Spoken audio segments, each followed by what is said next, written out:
네, 오늘 제목은 이가봇입니다. 이가봇, 하나님의 영광이 떠나다. 네, 하나님의 영광이 떠나다라는 제목으로 말씀을 전하도록 하겠습니다. 4장을 살펴보았는데 4장의 내용은 이스라엘과 블레셋 간의 전쟁 이야기예요. 근데 여기서부터 이 4장부터 7장 2절까지는 그 중심이 언약궤에 있습니다. 그러니까 사무엘 이야기를 하다가 갑자기 언약궤로 넘어가고 있죠. 언약궤는 굉장히 중요합니다. 이스라엘 백성들의 정체성이며 생명과도 같은 거예요. 이 언약궤에 대해서 강조를 하면서 이렇게 이제 진행이 되고 있는데 그 시작되는 오늘 4장입니다. 이 4장에 블레셋과 전쟁을 하게 되는데 블레셋에게 패하게 된 이스라엘 백성들이 실로에 있었던 언약궤를 가져다가 싸웁니다. 그러나 또다시 패배를 해요. 더욱이 언약궤마저 빼앗기게 되고 엘리의 두 아들 홈니와 비느하스도 그 전쟁에서 죽게 됩니다. 그리고 이 소식을 전해 들은 엘리도 충격을 받아서 의자 뒤로 넘어져서 목이 부러져 죽게 돼요. 그리고 끝으로 당시 임신 중이었었던 엘리의 아들 비느하스의 아내, 엘리의 며느리죠. 아내가 어렵게 출산을 하게 돼요. 죽어가면서 너무 힘들게 아기를 낳으면서 죽어가면서 이가봇이라고 이름을 짓습니다. 하나님의 영광이 떠났다는 거예요.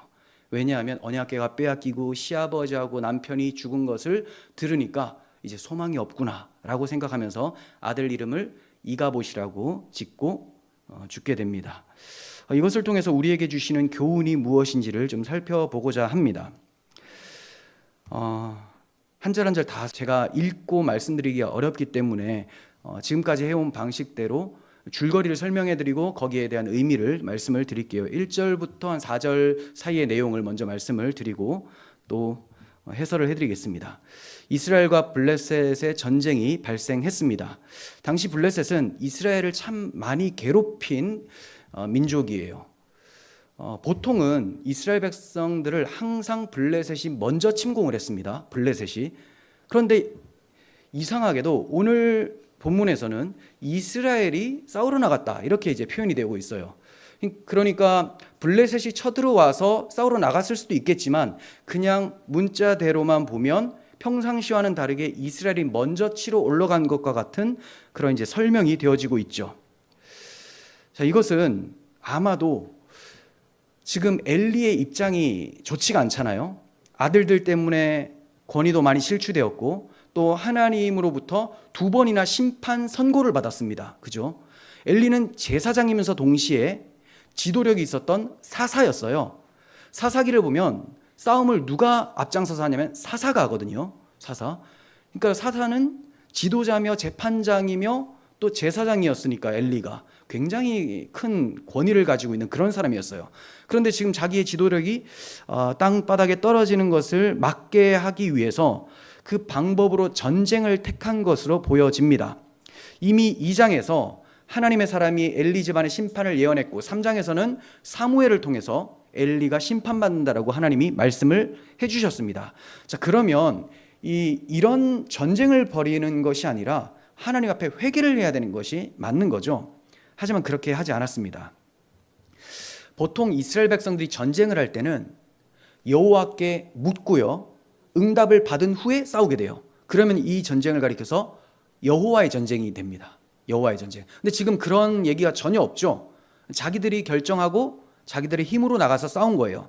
그러니까 하나님이 빠진 사람들 간의 전쟁일 뿐이라는 거예요. 그 결과 이스라엘이 패배하게 되죠. 거기에서 약 4,000명 가량 사람이 죽게 됩니다.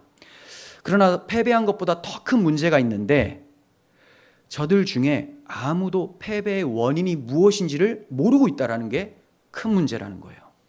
그 점이 패배 후에 이스라엘 진영으로 돌아온 장로들의 탄식에 잘 나타나 있습니다. 자, 이게 3절인데요. 여호와께서 어찌하여 우리를 블레셋 사람들에게 패하게 하셨는가, 이거예요. 어찌하여 우리를 패하게 하셨는가, 모른다라는 거예요. 지금 여호수아 같은 경우에는 아이성 전투에서 패배를 했을 때 회개하면서 하나님의 뜻을 물었습니다. 하지만 지금 이 사람들은 여호와께 묻지도 않고 전쟁 패배의 원인이 방법론에 있다고 잘못 결론을 내립니다. 방법론. 우리가 진 것은 언약궤를 가져가지 않았기 때문에 진 것이다 라고 결론을 내린 거예요. 그러니까 자신들의 신앙에 초점을 둔 것이 아니라 어떤 방법을 하지 않았기 때문에 졌다라고 결론을 내린 것이죠. 당시 가장 큰 어른인 엘리 제사장의 눈 상태가 어두웠다라고 성경이 말씀하고 있죠. 이것은 지난번에도 말씀드렸지만 중의적인 의미예요. 영적 상태가 어두워진 것을, 눈이 어두워진 것을 통해서 보여주고 있는 겁니다. 그런데 영적 상태가 어두워졌던 것은 엘리 제사장뿐만이 아니라 장로들도 마찬가지였습니다. 언약궤를 앞세우면 이길 줄 알았던 거예요. 이게 영적인 무지 상태라는 겁니다. 물론 언약궤와 관련돼서 나타난 상황들을 보면, 현상만 보면 그렇게 생각할 수도 있어요. 생각해 보세요.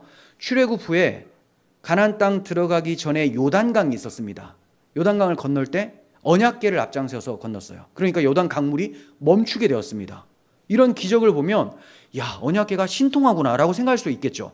또 가나안 땅에 들어가서 첫 번째 성이 여리고 성이에요. 엄청나게 강력한 성.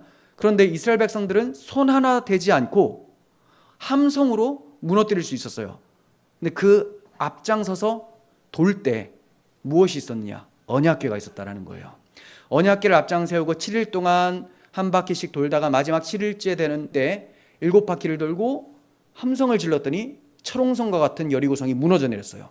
그러면 이 현상만 보면 언약궤가 진짜 엄청 신통하구나, 엄청난 능력이 있구나, 이렇게 생각을 하겠죠. 영적 무지에 처한 장로들은 이런 현상에만 집중해서 언약궤 자체에 힘이 있었다고 믿었습니다. 그래서 말하기를 여호와의 언약궤를 실로에서 우리에게로 가져다가 우리 중에 있게 해서 그것으로 우리를 우리의 원수들의 손에서 구원하게 하자, 이렇게 얘기를 합니다. 그것으로. 물론 원어를 보면 이 그것이라고 하는 물질 대명사가 쓰여지진 않아요. 하지만 개역개정에서 의역을 참 잘했습니다. 왜냐하면 그들의 마음 상태가 그것에 있었다는 것을 지금 가르쳐주고 있기 때문에 그래요. 저들은 하나님으로 승리하려고 한 것이 아니라 그것으로, 언약궤라는 그 상자 자체로 승리하려고 했던 거예요. 미신적인 신앙이 드러나 버린 거죠. 오늘날 교회 안에도 이런 미신적인 신앙을 가진 사람들이 꽤 많습니다. 교회에 잘 나오면 내 삶이 형통해질 것이다. 출석을 잘하면 십자가를 목걸이에 하고 또 차에다가 심어두고 어디든지 크게 만들어 놓고 예배당에 크게 박아 놓으면 교회는 부흥하고 내 삶은 형통하게 될 것이다. 기도를 열심히 많이 하면 그러면 형통하게 될 것이다. 이게 이런 방법을 취하면 만사 형통할 것이다 라고 하는 것이 바로 미신적인 신앙이에요. 본질은 관심이 없고 형태, 외적인 모양, 방법에 집중하고 있는 것, 이게 미신적인 신앙. 이거는 기독교 신앙이 아닙니다. 그런데 기독교인들 중에 많죠. 그럼 그분들을 기독교인이라고 할 수가 있는 건가? 물론 혼란스러울 수는 있어요. 제대로 배우지 못하면 그런 것들에 좀 빠질 수는 있습니다. 근데 온통 관심이 거기에만 있다? 그거는 예수님께 복음에 관심이 없다라는 증거가 돼요. 하지만 신실한 신자도 제대로 배우지 못하면 여기에도 관심 가졌다가 저기에도 관심 가졌다가 이게 마치 괜찮은 것처럼 설교를 해버리니까, 그렇게 가르치니까 거기에 매일 수가 있다는 거죠. 이러한 미신적 신앙은 오늘날에도 팽배했지만 그 당시 사사시대에도 너무나 많이 있었습니다. 그런 신앙을 가진 장로들과 백성들은 실로에 사람을 보내서 언약궤를 가져오라고 시켜요. 그때 엘리의 두 아들 홈니와 비느하스가 언약궤와 함께 거기에 있었다라고 설명을 덧붙여주고 있습니다. 왜 이런 설명을 덧붙이고 있을까요? 언약궤를 관리하던 사람들이 홈니와 비느하스였다. 악명 높은 사람들이잖아요. 아주 행실이 최악입니다. 자, 이런 사람들이 하나님의 언약궤를 관리하고 지키고 있었다. 이것은 앞으로 언약궤의 행방이 어떻게 될 것인지를 미리 암시하고 있는 것이다 라고 할 수가 있겠죠. 홈니와 비느하스는 죽는다고 심판 선고를 받은 사람들이에요. 그럼 이 언약궤도 별게 아니라는 거죠. 이미 언약을 버린 자들이 언약궤를 지키고 있는데 이게 무슨 힘이 있겠습니까? 그냥 상자일 뿐이에요. 상자. 저들은 언약궤와 함께 있었지만 하나님과 함께 있지는 않았습니다. 형식만 남은 종교인들의 모습을 정확하게 보여주고 있는 상황이에요. 저들은 살아계신 하나님과 인격적인 교제를 하지 못하고 언약궤라고 하는 그것과 교제를 하고 있었어요. 그것, 언약궤. 말이 언약궤라고 하니까 좀 괜찮은 것 같지? 보세요. 이 상자, 나무 상자와 교제하고 있었다, 사귀고 있었다. 이게 뭐예요? 우상숭배예요, 이게. 저들의 영적 상태를 그대로 이어간 후대 유대인들의 경우에도 성전이 건축되자 성전이라고 하는 건물 자체를 의지하기 시작합니다. 성전의 의미는 모르고 성전 자체, 이 성전이 있으니 우리는 무조건 이긴다. 우리는 만사형통이다라는 거예요. 이것을 통해서 오늘날 말씀 사역자들이 교훈을 얻을 수 있어야 됩니다. 우리 모두가 얻어야 되지만 특별히 말씀을 전하는 저와 같은 목회자가 더 뼈저리게 교훈을 얻어야 돼요. 말씀을 맡은 자들은 성경을 가까이 하고 성경을 열심히 부지런히 연구를 해야 되는 것은 맞아요. 하지만 우리는 성경과 사귀는 사람이 아니라는 점을 잊지 말아야 됩니다. 여러분, 아침에 성경을 열심히 보는 것을 제가 확인을 합니다. 이제 지금 다피플 성경으로 하시는 분들이 이제 어느 정도 이게 숫자가 나왔어요. 근데 그 숫자가 아침 되면 거의 다 보시더라고요, 아침에. 그래서 정말 열심히 보시구나. 자, 저도 아침에 봅니다. 그런데 중요한 것은 우리는 성경과 사귀기 위함이 아니고 성경이 증거하는 하나님, 예수님, 성령님과 사귀기 위해서 성경을 열심히 보는 거죠. 성경 자체를 신봉하게 되면 이것도 우상숭배가 되는 거예요. 성경이 증거하고 있는 우리 주 예수 그리스도, 우리의 하나님 아버지, 성령님과 사귐을 얻을 수가 있어야 되는 거죠. 여기에 실패하게 되면 성경 지식이라고 하는 언약궤만 붙잡고 있는 격이 되고 말 것입니다. 그렇게 되면 성경을 많이 알면 알수록 교만해지고 사람 정죄하고 넌 이것도 모르냐. 근데 하나님 그렇게 말씀하실 것 같아요. 넌 그걸 아는데도 그러냐. 그러니까 우리는 하나님과 사귀고 하나님의 뜻을 알고 거기에 순종하는 것이 중요한 것이지 얼마만큼 많이 외우고 그 분량을 많이 채우는 것, 이것이 결코 중요한 건 아니라는 거죠. 물론 그것이 사용되어지긴 합니다. 본질을 가지고 있을 때. 마찬가지예요. 언약궤도 중요한 건 언약이에요. 언약. 언약이 있을 때 언약궤가 구실을 하게 돼요. 근데 언약은 없이 언약궤를 숭배한다? 이게 이방 종교하고 뭐가 차이가 있겠습니까? 자, 이렇게 언약궤를 실로에서 가져다가 전쟁터로 가지고 왔어요. 이스라엘 진영에 언약궤가 도착하자 사기가 하늘을 찌릅니다. 환호성과 난리가 났습니다. 이 소리가 너무나 크니까 블레셋 진영의 사람들이 아니 이렇게 소리가 큰 건 도대체 어찌미냐 하면서 이스라엘 신이 전쟁 진영에 들어왔구나 하면서 두려워 떱니다. 이스라엘 신이 그 진영에 이르렀기 때문에 자신들에게 화가 임하게 되었다는 것을 인식하기 시작한 거예요. 왜냐하면 이스라엘 신이 광야에서 그리고 출애굽할 때 애굽에다가 어떠한 재앙을 일으킨 신인지를 익히 들어서 알고 있었거든요. 두려웠습니다. 이런 두려움을 보면 이스라엘 백성들보다 더 여호와를 두려워하는 것처럼 보여져요. 지금 여호와의 백성이라고 하는 사람들은 전혀 여호와를 의식하지 않아요. 하지만 이방인들은 오히려 이스라엘 신을 두려워하고 있죠.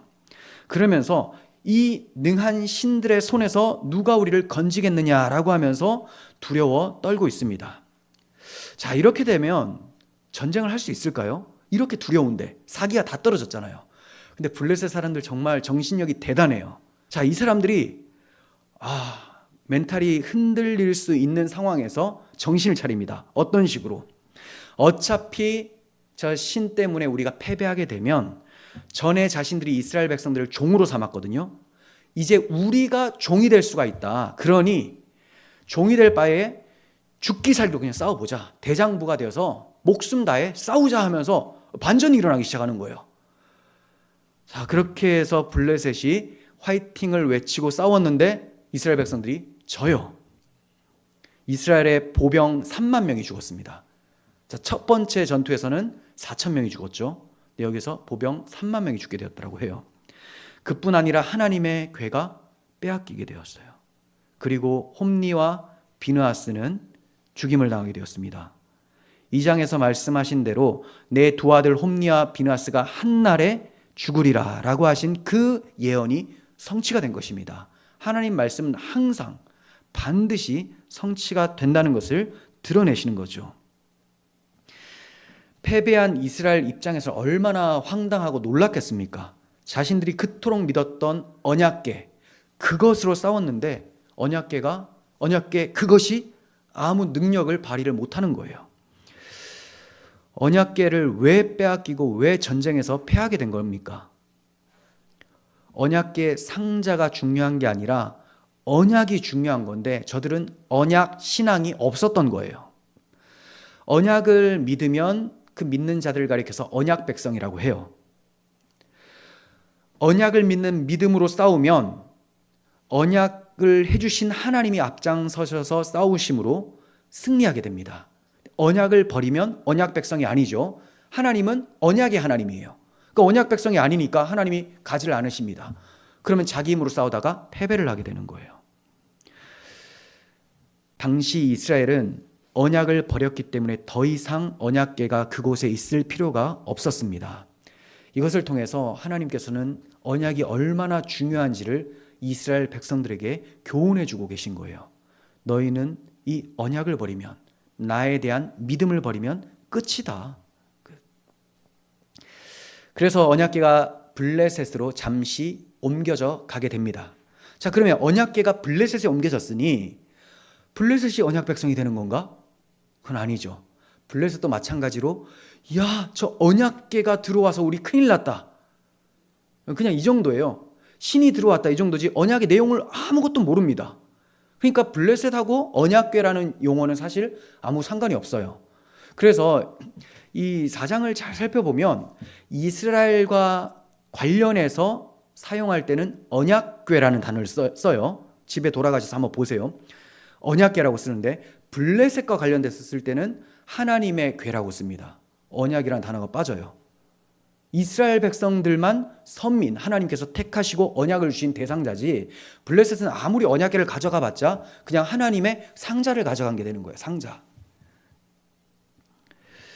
언약이라는 것은 이방인들과 상관없고 하나님 백성들과 상관이 있기 때문에 언약궤를 이스라엘과 결부해서만 사용하고 있습니다. 그러므로 하나님의 백성들은 언약궤 자체를 섬기는 미신적인 신앙이 아니라 언약의 성실한 언약 신앙을 가져야 되는 거예요. 언약 신앙.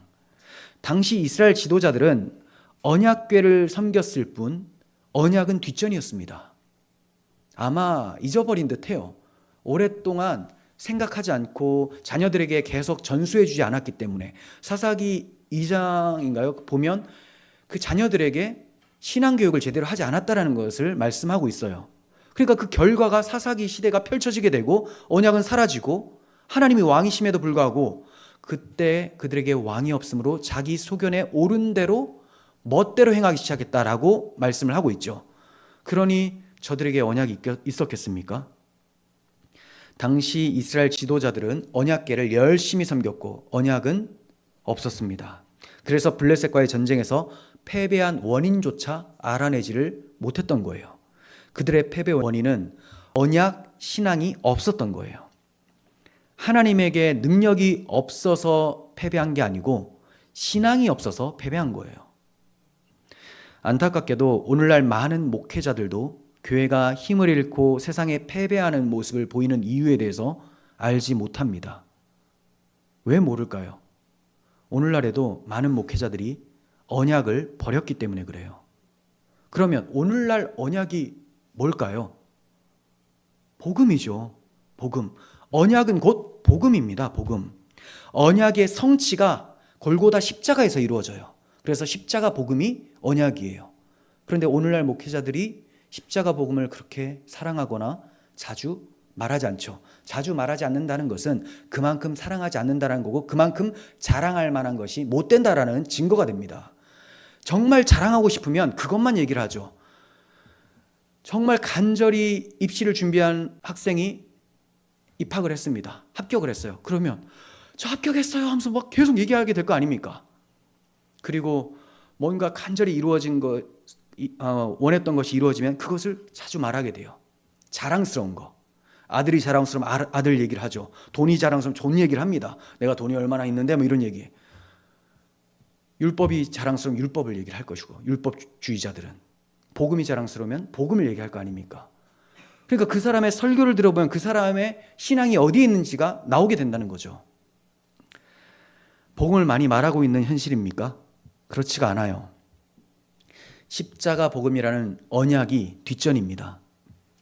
오늘날 이런 교회에 세속화된 현실은 십자가를 크게 걸어대고 제1성전, 2성전이라고 하면서 건물을 섬기면서도 정작 십자가의 의미, 복음은 모르고 그 복음으로 새로워진 피조물인 진짜 성전, 성도들에 대한 귀중함은 모르기 때문이라고 할 수가 있습니다. 그래서 이러한 상황들, 교계의 현실이 나타나고 있는 거예요. 그러니까 율법을 제대로 안 지켜서 이런 현실이 나타난 것도 아니고, 뭐 부흥회 이런 걸 많이 하지 않았어도 아니고, 복음을 몰라서 그렇습니다. 이거는 교회적 현실만 생각할 게 아니라 그냥 개개인의 신앙을 생각해 봐도 압니다. 여러분들이 신앙이 뜨겁지 않고 세속적이었을 때가 있었을 수도 있어요. 사람마다 다르겠지만. 그럼 그때는 무엇 때문에 그랬을까요? 그리고 지금 뜨겁다면 무엇 때문에 뜨거워졌습니까? 그걸 한번 돌아보시라는 거예요. 하나님께서는 능력이 없으신 게 아니라 하나님의 열심으로 이루신 복음의 능력을 믿지 못하고 의지하지 않는 불신앙이 문제인 것입니다. 십자가 자체를 섬기는 미신적인 신앙을 멀리하고 십자가의 의미를 각자 마음에 새겨야지만 교회가 살아날 수가 있는 거예요. 12절에서 18절 말씀을 드리겠습니다. 전쟁에 패배한 날에 어떤 베냐민 사람이 진영으로부터 달려와서 자기의 옷을 찢고 자기 머리에 티끌을 덮어쓰고 실로에 도착을 합니다. 자, 이런 모습은 장례식 복장인 거예요. 이제 완전히 다 끝났다라는, 이 모습만 보면 큰일 났다, 우리가 패배했구나, 이런 걸 금방 알 수가 있습니다. 자, 이렇게 달려올 때 엘리의 마음이 하나님의 궤로 인해서 떨릴 때쯤이었다라고 얘기를 해요. 떨릴 때쯤. 왜 떨렸나? 이 전쟁이 하나님께서 지시하신 전쟁이 아닌데도 여호와의 뜻을 묻지도 않고 언약궤를 가져가 버렸어요. 그러니 당연히 신경이 쓰이죠. 언약궤를 뺏기면 어떡하나, 과연 이길 수 있나. 그래서 마음이 떨릴 때쯤에 전쟁터에서 달려온 사람이 실로에 도착을 했습니다. 그러니까 성읍에 온 부르짖는 소리가 막 커져 나가고 있는 거예요. 왜냐하면 그 사람이 막 달려오면서 큰일 났어요, 우리가 패배했어, 이런 얘기를 했겠지 않습니까? 그래서 다들 온 성읍이 부르짖으면서 난리가 났습니다. 그리고 엘리에게 얘기를 해요. 이스라엘이 패배했고 두 아들 홈니와 비느하스가 죽었고 가장 비참한 것 언약궤를 빼앗겼습니다 라고 얘기를 합니다. 이걸 딱 들을 때, 언약궤가 빼앗겼다라는 소식을 들을 때에 충격을 받아서 자기가 앉아 있었던 의자, 자기 의자라고 표현되어 있어요. 제사장의 의자입니다. 여기에서 넘어져서 목이 부러져 죽습니다. 아주 비참하죠. 이때 엘리의 나이가 98세고 눈은 어두웠고 몸은 비대했다고 설명을 덧붙이고 있어요. 아니, 그가 뚱뚱했다라는 거, 눈이 어두웠다는 그게 뭐가 그렇게 중요한데 여기서 얘기를 하고 있는 걸까요? 중의적인 의미라고 말씀을 드렸죠. 그가 매우 늙어서 이제 그의 때가 다 됐다라는 것을 가르쳐주고 있는 것이고, 영적인 눈이 어두워졌다라는 것이고, 영적으로 비대해서 민첩하게 분별하고 결정하지 못하는 상태였다라는 것을 보여주고 있는 것입니다. 그리고 자기 의자에서 넘어져서 죽었다라는 것은 대제사장의 의자에서 넘어져서 죽었다라는 건데, 이것은 하나님께서 맡겨주신 직분을 제대로 감당하지 못하였기 때문에 하나님께서 그 직분을 옮기셨다, 이제 그치게 하셨다, 끝내버리셨다라는 것을 가르쳐주고 있는 것이죠. 오늘 우리는 어떤 신앙의 상태로 주께서 허락하신 신앙 의자에 앉아 있는지 돌아보시길 바랍니다. 우리 각자에게 주신 의자가 있을 거예요. 각자 사명을 잘 감당하기 위해서 우리의 신앙을 돌아봐야 됩니다. 19절에서 22절을 또 말씀을 드릴게요. 엘리까지 죽게 되었을 때 비느하스의 아내가 임신하여 해산할 때가 찼습니다. 그런데 하나님의 괴를 빼앗겼다는 소식과 시아버지와 남편이 죽었다는 소식을 듣고 갑자기 진통이 일어나서 쓰러져 아기를 낳게 됩니다. 진통하며 아기를 낳은 비느하스의 아내는 고통으로 사경을 헤매요. 시중 들던 여인들이 이제 아들을 낳았으니 안심하라, 걱정하지 말라라고 위로를 해주었지만 아무 말도 하지 않습니다. 그녀는 죽어가면서 한마디 하는데 이가봇이라고 합니다. 이가봇, 여호와의 영광이 이스라엘에서 떠났다라고 말을 합니다. 그러면서 아기 이름을 이가봇으로 지어요. 이가봇, 이제 이스라엘의 언약궤가 빼앗겼으니 아무런 희망도 소망도 없다, 의미가 없는 인생이다라고 하면서 아들 이름을 이가봇이라고 하죠. 아들이 태어났다는 소식은 고대 여인들에게 엄청난 희소식인데도 불구하고 아들에게 희망이 있는 것이 아니라는 것을 비느하스 아내는 알았던 거예요. 확실하게 그의 신앙에 대해서 말을 할 수는 없지만 그래도 이 중에서 가장 낫지 않나 이런 생각이 듭니다. 이스라엘의 언약궤가 빼앗겼다라는 것, 이것이 아들 낳은 것으로 덮을 수 없는 절망이었다, 비참함이었다라는 것을 그가 고백하고 죽게 됩니다. 언약궤를 빼앗겼다라는 것은 하나님의 영광이 떠났다라는 거예요. 언약에 하나님의 영광이 있어요. 그런데 그 언약을 버린 이스라엘에서 하나님의 언약이 떠났기 때문에 영광도 떠나가게 된 거죠. 그러나 엄밀히 말하면 이스라엘에서 영원히 언약이 떠난 게 아니고요, 잠시 떠난 거고, 정확하게 말하면 엘리의 집안과 실로라고 하는 장소에서 언약이 떠났다라고 보시는 것이 더 확실합니다. 홈니와 비느하스, 엘리 집안에서 하나님의 영광이 떠나고 실로라고 하는 에브라임 지파 땅, 여기에서 하나님의 영광이 떠났다라는 거예요. 왜냐하면 이 빼앗겼던 언약궤가 5장에서 이스라엘 땅인 벳세메스로 들어와서 기르한 여아림이라는 곳으로 옮겨지게 되고, 다윗 왕 때 가서는 여러분 잘 아시는 성전이 있는 그곳 예루살렘으로 언약궤가 이동하게 됩니다. 그래서 안치하게 돼요. 그러니까 이 언약이 떠났다라는 것은 엘리 집안을 떠난 것, 실로 에브라임 지파를 떠난 거예요. 하나님께서 본문 4장을 통해서 몇 가지 사실을 가르쳐 주셨습니다. 첫 번째, 엘리 집안의 심판을 행하심으로 사무엘 제사장 시대가 열렸다라는 것을 공식적으로 선포해 주신 것이다, 이렇게 교훈을 얻을 수가 있고요. 또 두 번째는 언약이 이스라엘 백성들에게 생명과도 같은 것이라는 것을 교훈해 주셨어요. 우리에게는 그리스도의 복음이 생명과도 같다라는 것, 복음 없이 살아가는 것은 패배한 인생이에요. 세 번째, 에브라임 지파의 땅 실로에 언약궤를 두지 않으시고 다윗 때에 유다 지파 땅 예루살렘으로 옮기신다라는 것을 보여주심으로 그리스도께서 유다 지파 다윗의 자손으로 나실 것과 언약의 성취가 예루살렘 골고다에서 이루어질 것을 보여주신 거예요. 원래 모든 인간은 이가봇이라고 말할 수밖에 없는 비참한 처지에 있습니다. 모든 인간이 태어날 때부터 하나님의 영광이 떠난 상태예요. 하지만 하나님의 영광의 광채시요 그 본체의 형상이신 그리스도께서 십자가에서 우리의 모든 죄를 대속하여 죽으시고 부활하심으로 하나님의 영광을 나타내셨어요.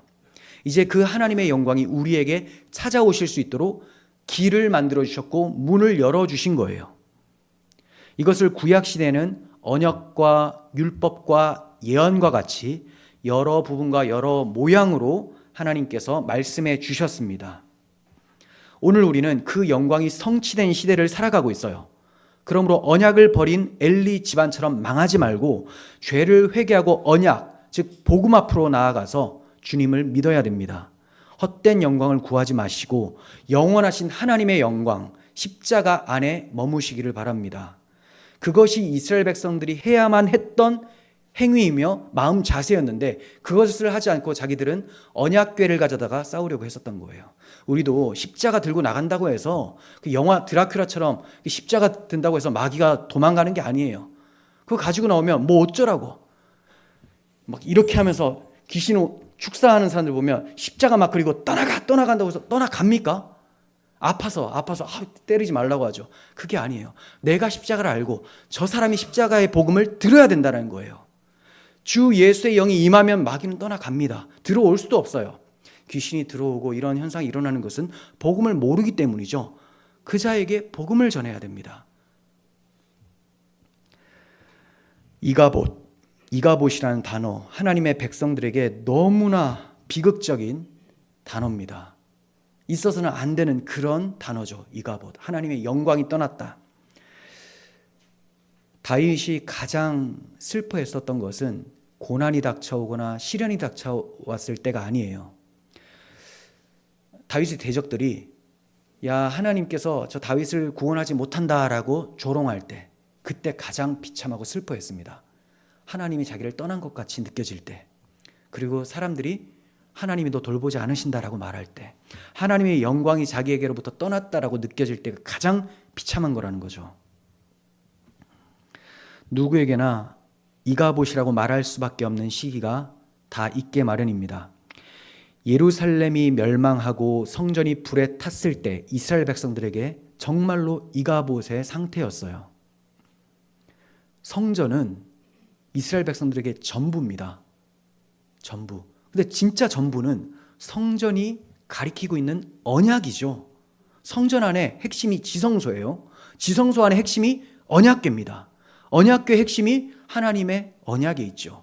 아브라함 언약, 다윗 언약, 언약이 있습니다. 성전이 불타버렸어요. 세상을 잃은 것 같아요. 우리들의 삶 속에서 이런 일이 있을 수도 있습니다. 내가 이게 다라고 생각했던 거, 이게 다 불타버리고 무너져 내릴 때가 있을 수 있어요. 그때 우리는 어떻게 해야 될까요? 하나님 왜 이거 가져가셨나요? 할 것이 아니라 예레미야 선지자가 말한 대로 우리는 우리 스스로의 행위를 조사해보고 여호와께 돌아가야 됩니다. 우리의 마음을 하나님께 열고 우리의 손을 하늘에 계신 하나님께 높이 들고 돌아가야 됩니다. 회개하고 복음을 믿으라. 이것이 사도들이 전파한 것이고 지금 당시 이스라엘 백성들이 들어야 할 말씀이었고 오늘 우리에게도 들려져야 될 말씀입니다. 다 회개하고 날마다 주 예수 앞에 나아가서 주님과 동행하며 주께서 새롭게 지어주신 새로운 성전된 삶을 살아가시는 한 주가 되시기를 소원합니다. 기도하겠습니다. 하나님 아버지, 우리의 삶이 성전된 삶이 아니라 외형적으로만 성전처럼 보이려고 가식적인 삶을 살진 않은지 돌아봅니다.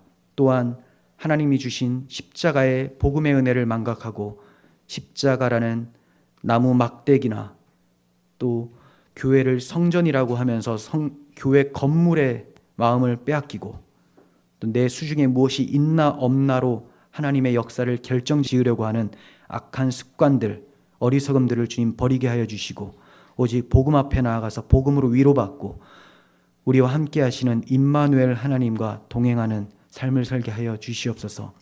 주님과 함께하면 그 어디나 하늘나라요 어떠한 전쟁이든 승리할 줄을 믿습니다. 이미 주께서 승리하셨으니 그 승리를 경험하는 저희들이 되게 하여 주옵소서. 우리 구주 예수 그리스도의 이름으로 기도합니다. 아멘.